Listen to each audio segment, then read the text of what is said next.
Time never slipped away from you. It surged forward, pulled by a mind designed for momentum, not minutes, driven by a force others rarely feel. You were never drifting, you were accelerating without a map.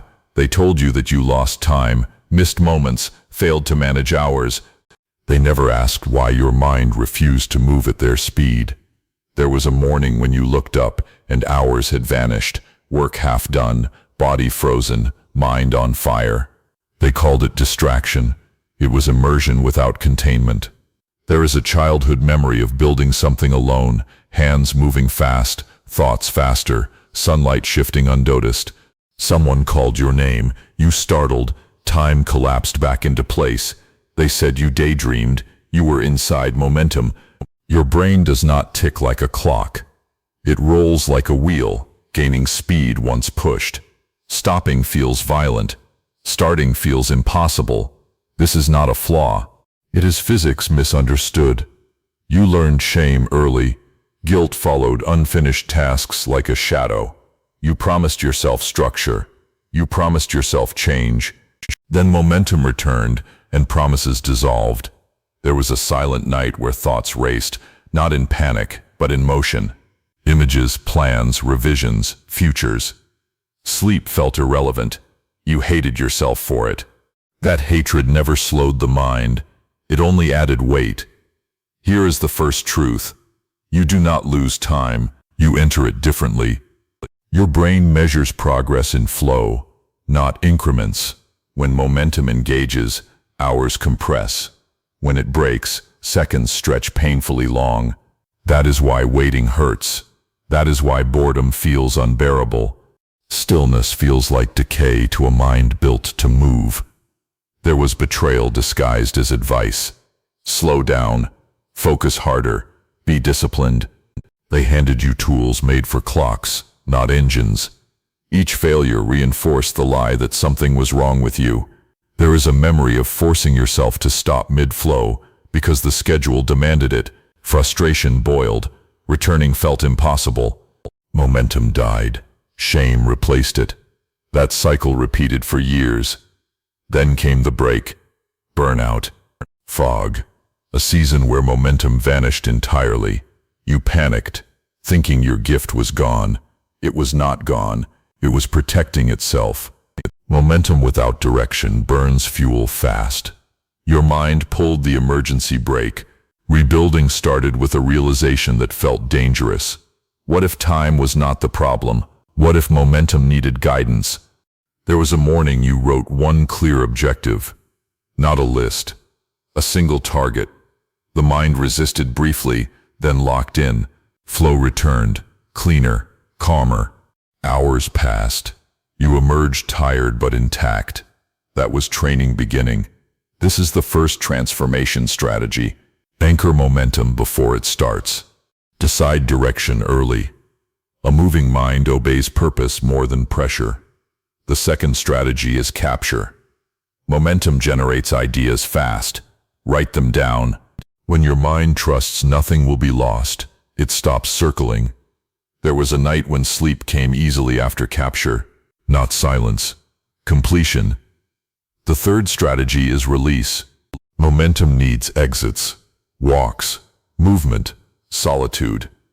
There is a memory of a lonely walk under streetlights, thoughts aligning with steps, tension draining naturally. That was momentum cooling, not dying. Storm imagery shifts here.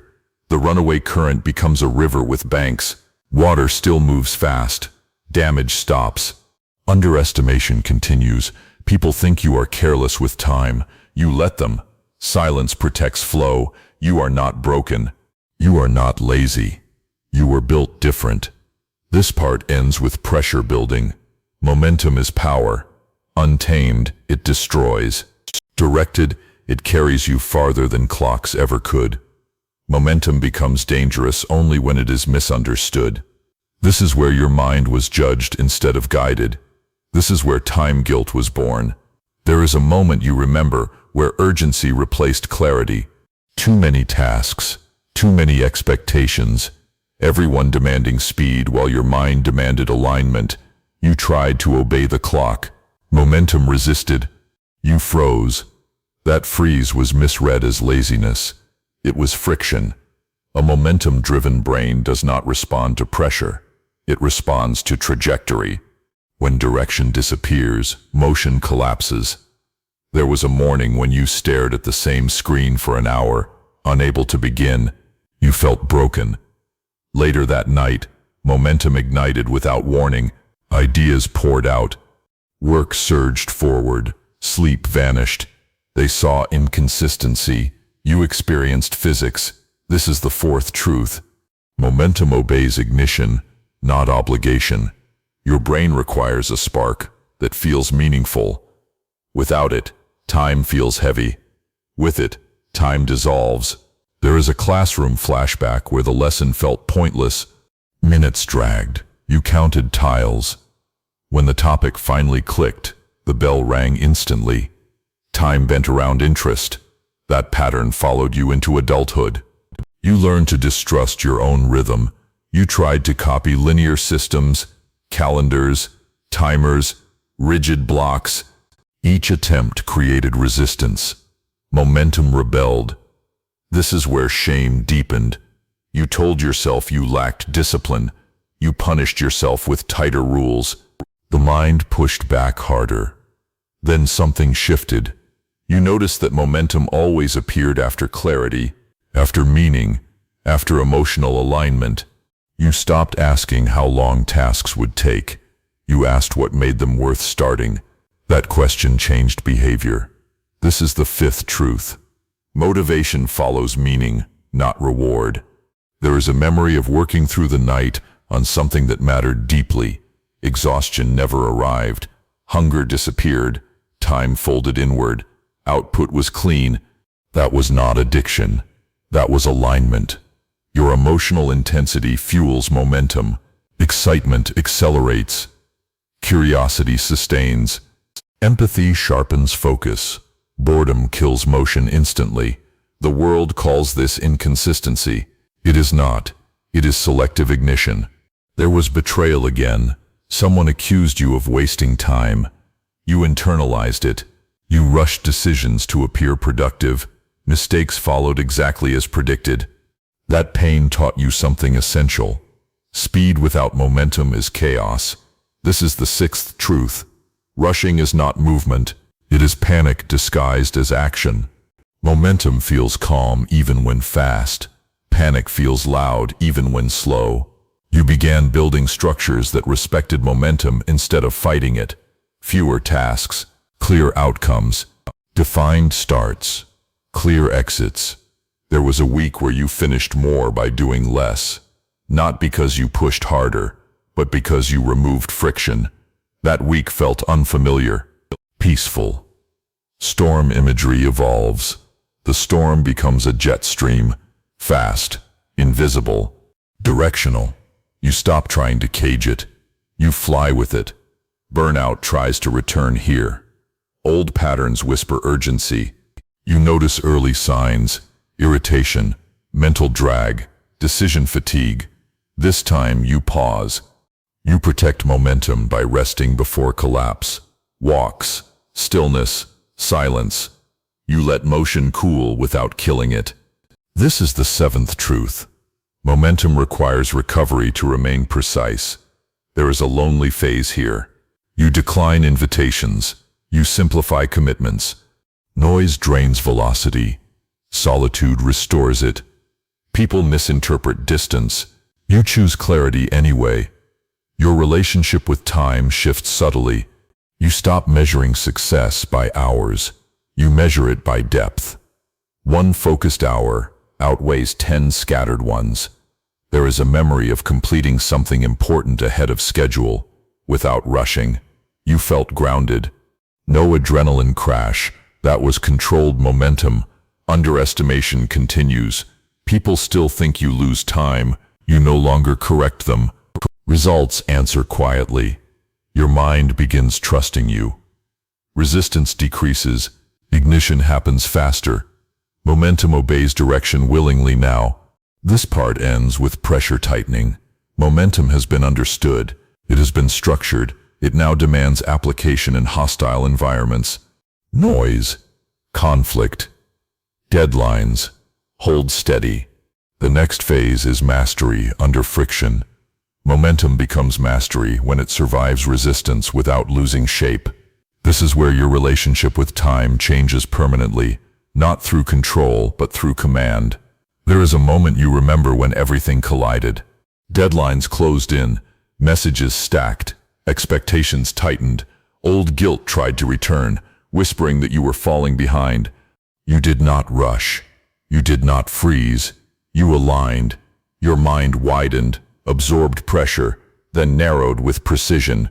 Tasks reorganized themselves internally. One clear action emerged. You moved. That was not effort. That was authority. This is the eighth truth. Momentum becomes reliable when identity changes. You no longer see yourself as someone who loses time. You see yourself as someone who enters deep motion. That shift alone dissolves years of shame. There is a symbolic vision of standing beside a fast-moving river. Before you were dragged. Now, you step in deliberately, choosing entry and exit points. The current carries you without resistance. That is mastery. Your brain never stopped because it was never meant to idle. It was meant to move with purpose. When purpose is present, momentum feels calm. When purpose is absent, momentum feels chaotic. You learned the difference. There was a night when pressure should have broken your focus. Instead, you slept deeply, not because tasks were finished, but because systems were trusted. Your mind delegated to structure. That trust is earned. This is the ninth truth. Peace comes from containment, not completion. Your thoughts still arrive quickly. Ideas still stack. Futures still unfold internally. The difference is that nothing demands immediate action. Urgency loses its grip. There is a flashback of being underestimated again. Someone jokes about your time management. You smile inwardly. You no longer feel the need to explain. Later, results arrive clean, undeniable. Momentum spoke.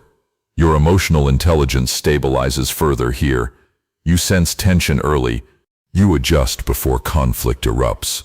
You feel shifts before they surface. That awareness allows smoother motion through complex environments. This is where leadership emerges naturally. Not dominance, not noise, containment. There is a memory of someone leaning on your calm during chaos. You offered no speeches, no reassurance, just presence. The situation stabilized around you. That presence carries weight. Storm imagery completes its evolution. The storm becomes weather you forecast. You move ahead of it, not through it. Lightning strikes only when summoned. Your past reframes itself now. Every missed deadline taught pattern recognition. Every sleepless night trained endurance. Every unfinished task revealed friction points. Nothing was wasted. There is a final childhood image. You alone, deeply absorbed, time disappearing, joy quiet and total. That child was never irresponsible. They were in motion. You did not lose that child. You refined them. This is the 10th truth. A momentum-based mind requires respect, not correction. You respect it now. You choose environments carefully. You protect focus fiercely. You say no without guilt. You schedule recovery like strategy, not weakness. Time becomes flexible, not loose, responsive. There is a dawn image again. Light spreads evenly. You wake without dread. The day feels open, not demanding. You know how to enter momentum when needed. That confidence changes everything. You are not broken. You are not lazy. You are built different. Different minds move differently. Yours moves in waves, not ticks. In currents, not minutes. You stop apologizing for that. You stop forcing linear systems to contain nonlinear power. You build systems that honor flow. Identity locks in here. You are someone who moves deeply, not constantly. Someone who values direction over speed. Someone who understands that momentum, when trained, outperforms discipline alone. The world still runs on clocks. You run on alignment. That is not a disadvantage. That is leverage. You step forward now without guilt, without rush, without fear of losing time. You know the truth. You do not lose time. Your brain lives in momentum. Subscribe to go deeper.